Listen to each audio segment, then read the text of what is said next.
Welcome to Big Little Stories. I'm Ivy Sharmetz. My guest today is a filmmaker and entrepreneur whose journey from arriving in the U.S. as a refugee to building highly successful creative businesses has been shaped by resilience, imagination, and a deep belief in the power of storytelling. Khoa's latest project takes that one step further by challenging who gets access and whose stories get told. It's an honor to have you here, Khoa. Thank you so much for joining me. Well, thank you for having me, Ivy. I there's a million things we could talk about. We were just joking before we started, like, what are we going to talk about? Because there's so Right. much. But I really want to start at the beginning with you because you are such an impactful storyteller, and I think part of that comes from the fact that your own story is so inspiring. You were born in Vietnam. You came here as a refugee. Tell me a little bit about that. Yeah, I mean it's your classic Asian boat story, right? It's I came into this country in 1980, so that's when I was actually born. I was born in Thailand, actually, Oh. and we came here with nothing, pretty much. I mean, my parents just tried to escape Vietnam, get out of here. I went to Thailand, and then hop from Thailand to actually to Michigan, and then my Hmm. dad and mom got a job out in New Jersey, and then from there, that's how we resided. But we came here with pretty much nothing. Literally, lived from apartment to apartment in a four family. Is a family of four, Mm. but we are living in a studio or one bedroom, you know, around the infested cockroaches and everything, and that's what it was. Um, my parents worked 12-hour days. My dad was a electrical engineer. Luckily, he got a job over here, and my mom worked in the fish market. Wow. And my brother was the one that really took care of us. But it got to the point where my mom was sick through all this post trauma and whatever that was happening in Vietnam. We were brought into foster care for a couple of years, which was with an Italian and American family. Which I think that's how I kind of got a lot of my traits from my Mm. foster parents. Wow. Wow. And but somewhere along all of this, you started playing piano and you ended up studying music at some point at Yeah. Juilliard. So, uh, Yeah. how did that happen? So my foster mom was a pianist. That's how none of my family are any musicians or any talented artists or anything like that. So I got it from my foster mom. I started. I don't know. I mean, they used to play piano all the time, and I just kind of jumped on board and just learned how to play. So I started playing. When my parents took us back, I just loved the keyboard. I just loved the Yeah. piano, just because I was exposed to it. At 7 years old, I was taking lessons, and then it was just one of those things that's like I don't know why I liked it, but I just liked practicing 8 to 12 hours a day, and and then fast forward my life, went through love playing sports, and then I went into music when I was 19 years old. Went to becoming a record producer, songwriter. Wow. Um, then one thing led to another, and I was advised to go to Juilliard. He said you should try out Juilliard, see how good you are. Yeah. Really, it was just that was the testing ground. So I applied and auditioned, and I got in. You So, know, and then s- yeah, so at what point though, you're doing these amazing things. You have this start that would, I think, by most definitions, would be considered not the easiest start as a child. What were you yeah. dreaming then of what your life would be? Like at 12 years old, I remember I wanted to do something that was gonna just shake and move the world. I don't know Mm. what it was. Mm. I just knew that I just wanted to do something that was meaningful in life, and I wanted to do more than what my parents were doing. Even though I was super grateful for what they were doing, but what they were doing was surviving, Right. right? Right. And I don't know. I mean, me growing up in this environment, I just said this has to be more to life than just to survive. Is it helping people? What is it? What is it? So I thought that um, I had to know what I was good at. So music was what I was really good at the time. So I thought that music was a good place to like I see what Michael Jackson does, Whitney Yeah. Houston during that time, right? And just people, music could actually change the world. through Yeah. good messaging and through influencing and everything else. So Yeah. that's what I want to. Except that I'm not an artist. I'm a songwriter. I'm a record producer. And I said maybe I could just do it through that pathway, working with other artists. Yeah. And that was my mindset for a long time, for like 10 years. So 19 years old was when I started my first record company, Wow. and then failed that multiple times. I opened other record companies with other partners, and that they all failed. And then 10 years later, it just kept plowing away and went into the film business. When you're a very successful entrepreneur, but when you talk about your journey, you don't shy away from talking about the failures, which I think is so important. Why do you think that's important to share that? Oh my God! You have to fail in order to succeed, Yeah. right? Yeah. There's, you know, I mean, it doesn't go the other way around. There's no, like you have to go through the trials and tribulations in order Yeah. to get there. And for me, that was just, I kind of lived to fail in life, because that's I grew up in an environment where failing was the norm, right? Yeah. Like I went to a high school where there was fightings every day, stabbing once a week, and shooting Mm, once a month. Like you ever seen the movie New Jack City? yeah. It was kind of like Wow. that type of ghetto school that I went to. Super diverse, and segregation is happening within the minorities. that's Yeah. that's what it was.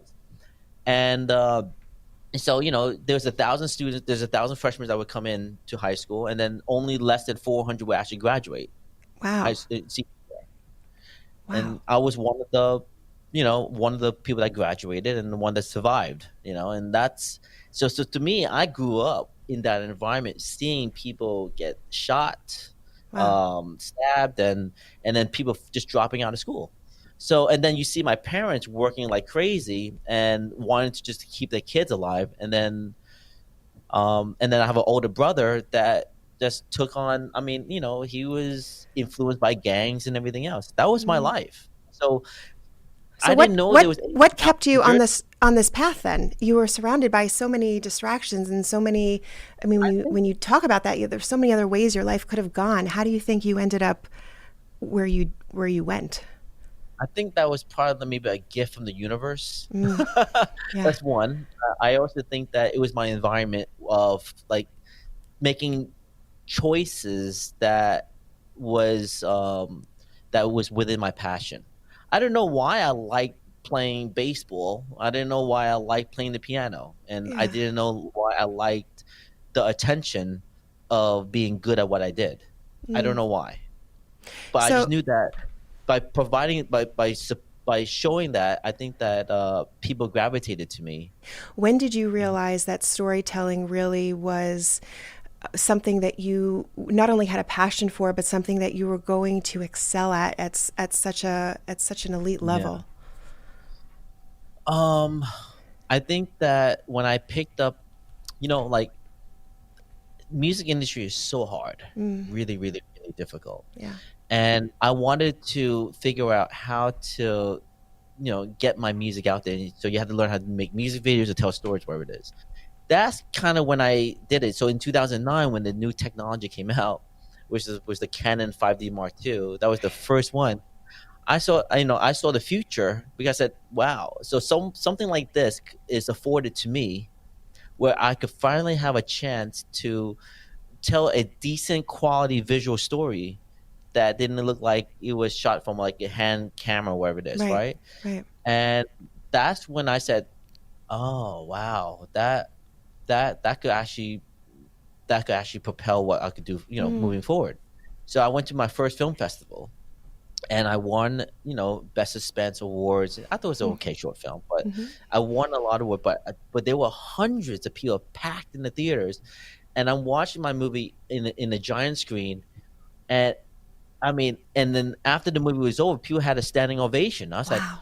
I never get that from music. From music, you're kind of sitting in your studio, you're doing one song at a time. You're kind of like in this cave Right. that nobody knows you, and then you go into the films, and everyone gets to know you. So you come out of the theater, everyone's shaking your hand, hugging you, and I was like, "Oh my god, this is what film is like." Yeah. I said, and I loved it, and I love the recognition to know that, hey, you know what? There's a chance that I could affect people in this way because music is not doing it for me because I never had a hit record. Yeah. So maybe film was the best way of going about it. I mean, you've gone on to work with some of the biggest brands in the world. You've directed and produced, executive produced movies. I think your first very successful business that you started your own was a wedding film and photography company, right? Like I can only imagine with even just how you just described filmmaking. I can only imagine what some of those wedding videos must have looked like. Must have Correct. been pretty amazing. What is it that drives you though to keep doing the next thing, the next thing, the next thing? Oh my god. I think it's just disappointment in failing in life Mm, for me and for my parents. I just yeah, don't, and friends that everyone that tells you I believe in you, Khoa. You kind of don't want to disappoint that. yeah, I had that since I was a kid. Like, my coaches said, I believe in you, Khoa. I really, for some reason, I see a future, and I feel like I just don't want to disappoint the people that actually believes in me, yeah. and that what keeps me going. And still today, I got multiple businesses and all these other things. I still work till 6 o'clock in the morning. I'm still on 2 hours of sleep right now. Oh my gosh, Six you're o'clock in doing the morning, great. You're doing great. and and everyone asks me, why do you still work so hard when you don't need to work that hard? And I go, because I still feel like I haven't gotten to the place of I haven't hit my goals yet. Yeah, I'm still not the I still don't have a hit movie. I don't have investors coming through the door wanting to invest into all of my slate of movies yet. So that means I haven't made it yet. That's how I yeah. feel like. Yeah. You know. I'll say also because I know you and I know that all of these lessons and the things that you're talking about and these feelings that you have are things that you pay forward in very big ways. And I know you do a lot of work mentoring and talking all over the world really about this. And so that's very admirable. I also have to say that I pulled this from your website, but I think this is so beautiful. You believe you cannot change or impact the world if you haven't proven yourself to be successful running small businesses and being empathetic with the issues that are present in society. Yeah. That's not just that's not just a statement. That feels like a mission of and really a framework for how you run all of your businesses. Correct. Yeah. It is a mission. It's a vision. It's a like when my first business, I launched a wedding business in 2012, right? And it was a low hanging fruit for me because it was just it just kind of fell in my lap and something I didn't want to do, but we did it really well. And I at the time I worked for Ernst and Young, EY at the time, Mm, right? hmm. That's my 9 to 5 job. But this wedding business just kept hitting, just kept coming to me. And we went from doing a $30,000 a year to a $500,000 business in a single year. Wow. And from there, I was like, whoa, so this is like, okay, if I did this, then I could free up my time to do what I really wanted to do, right? Right. And that's where it kind of came from. But to sustain that business, I learned a lot about leadership. Mm, And that leadership came from, all the sports I've did, my coaches and stuff. And it was about, you know, taking care of the person right next to you. yeah. Bottom line, Wow. you take care of them, they take care of you. Yeah. It wasn't like, I knew how to take care of myself, just because of the environment I grew up in, and I knew how to film, I know how to edit, I knew a lot of stuff, but I didn't want to be a slave of my business either. But I also wanted to I also wanted to be that type of business that actually supports, um, people's dreams. That's the same thing with me. I want my dreams to come true, and I wanna make sure that people that work with me, their dreams do come true as well.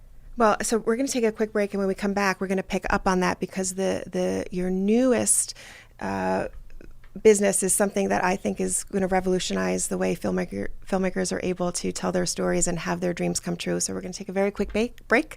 More with Khoa when we come back.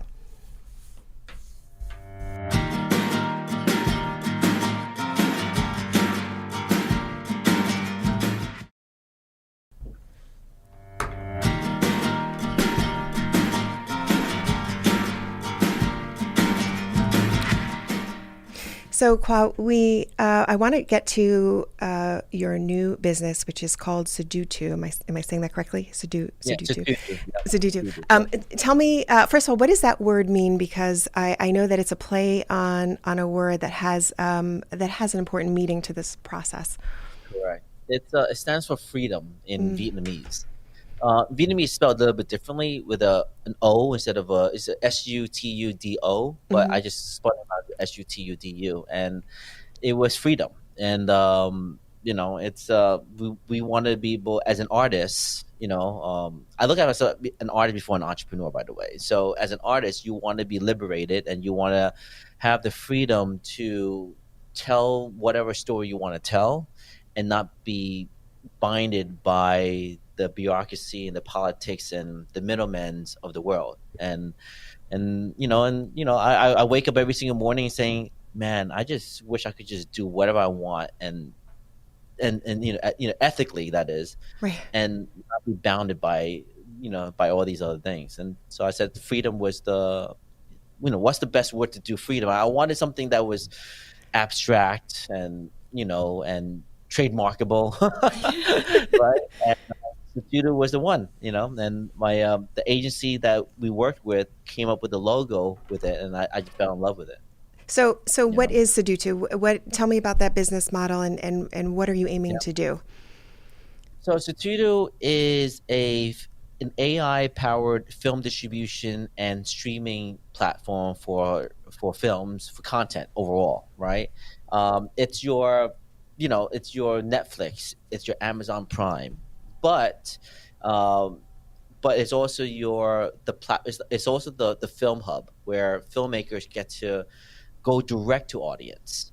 So I want to try to keep it not technical, but the idea is that the filmmaker, the artist, is able to monetize through our platform Mm. directly without going through a middleman. So this way, they could actually sustain themselves to keep on earning and keep on making things. YouTube doesn't pay enough for a filmmaker or anybody. Amazon Prime, Apple, all the platforms are not really helping any filmmakers out. Everything is kind of going through the middlemen are the one that's taking everything, and then and the filmmakers doing all the work. So I look at it as where the CEO of any content is the creator, and Mm. until they give it away, and because there's no other places to go, they just give it away. But so what we wanted to do is say, look, because of the power of AI, we could scale much faster, and we don't need 1,000 people to manage 50,000 artists. Mm. AI could actually manage all of that. So what we did, we built a technology where, okay, you could go on board. The AI is going to help support the filmmaker, you know but from the from monetizing and all the tech stuff that needs to go happen.